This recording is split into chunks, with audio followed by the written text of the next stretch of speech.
wabarakatuh. Pada kesempatan kali ini, kita akan membahas mengenai pendekatan saintifik. Tujuan pembelajaran dalam pendekatan saintifik yaitu 1. Meningkatkan kemampuan intelek, khususnya kemampuan berpikir tingkat tinggi siswa.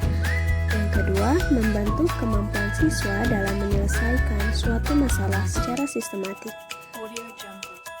Selanjutnya, terciptanya kondisi pembelajaran di mana siswa merasa bahwa belajar itu merupakan suatu kebutuhan, bukan suatu kewajiban. Yang keempat, diperolehnya hasil belajar yang tinggi, serta untuk mengembangkan karakter siswa. Dan yang kelima, yaitu untuk melatih siswa dalam mengkomunikasikan ide-idenya. Maka, pendekatan saintifik merupakan proses pembelajaran yang dirancang sedemikian rupa untuk memberikan pemahaman kepada siswa atau peserta didik dalam mengenal dan memahami berbagai materi pembelajaran. Tetapi, informasi yang didapatkan siswa bisa dari mana saja, tidak selalu bergantung pada guru. Pendekatan ini dimaksudkan agar peserta didik secara aktif mengonstruk konsep, hukum, atau prinsip melalui tahapan-tahapan tertentu. Maka dari itu, kondisi pembelajaran diharapkan tercipta untuk mendorong peserta didik dalam mencari tahu dari berbagai sumber melalui observasi dan sebagainya.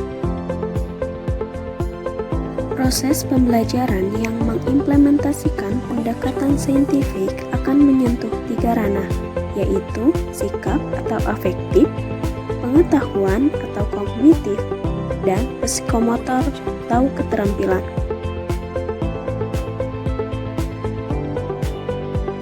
Dengan proses belajar yang demikian, yang diharapkan hasil belajar menghasilkan peserta didik yang produktif, kreatif, inovatif, dan afektif melalui penguatan sikap, keterampilan, dan pengetahuan yang terintegrasi.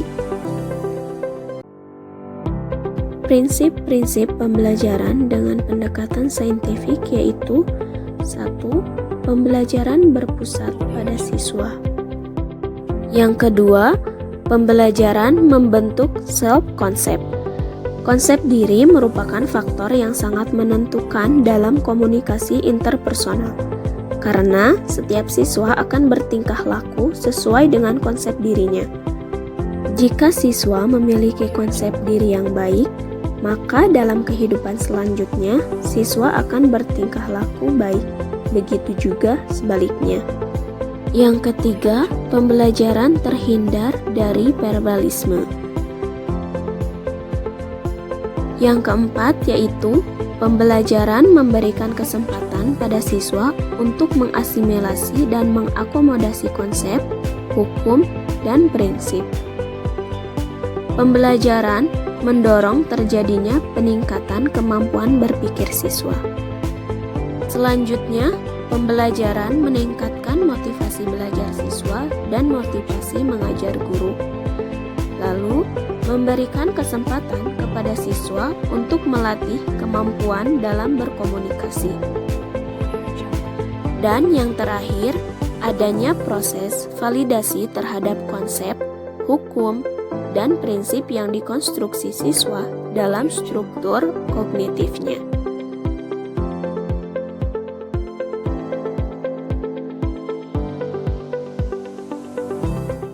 Ikut langkah pembelajaran dengan pendekatan berbasis keilmuan yang berdampak pada pengalaman belajar sebagai bentuk hasil belajar dalam pendekatan saintifik. Langkah yang pertama yaitu mengamati. Mengamati dilakukan antara lain dengan membaca, mendengar, menyimak, atau mengamati fenomena yang melibatkan panca indera. Kegiatan mengamati dalam proses pembelajaran tentu adanya keterlibatan peserta didik secara langsung. Mengamati sangat bermanfaat untuk memenuhi rasa keingintahuan peserta didik, sehingga proses pembelajaran memiliki kebermaknaan yang tinggi. Langkah yang kedua yaitu menanya. Biasanya, Proses menanya dilakukan melalui kegiatan diskusi atau kerja kelompok untuk membangun pengetahuan faktual, prosedural, konseptual, serta teori. Hal ini bertujuan untuk menambah kreativitas, rasa ingin tahu, kemampuan merumuskan pertanyaan, serta agar berpikir kritis.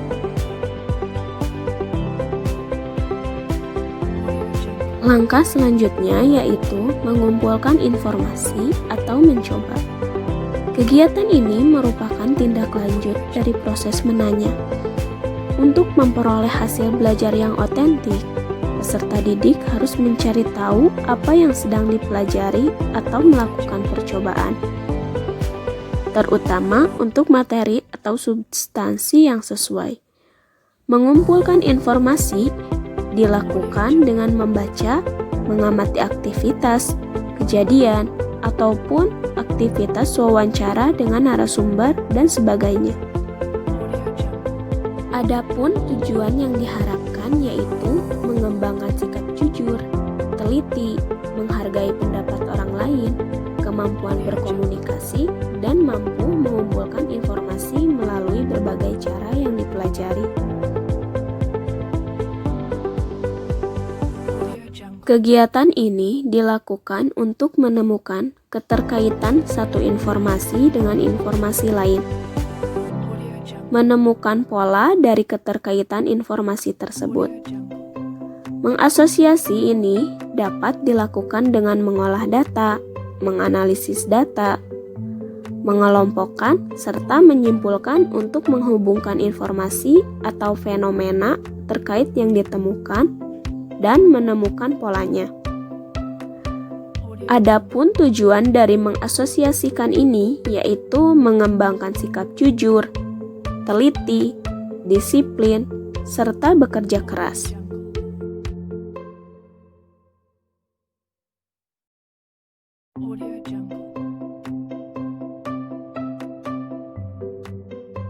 Langkah yang kelima yaitu mengkomunikasikan. Pada pendekatan ini, guru hendaknya memberi kesempatan kepada peserta didik untuk mengkomunikasikan apa yang telah mereka pelajari. Kegiatan ini dapat dilakukan melalui tulisan, lisan, atau media yang lainnya dalam kegiatan mencari informasi. Adapun tujuan yang diharapkan yaitu mengembangkan sikap jujur, kemampuan berpikir sistematis, toleransi, mengungkapkan pendapat yang singkat dan jelas, serta mengembangkan kemampuan berbahasa yang baik dan benar.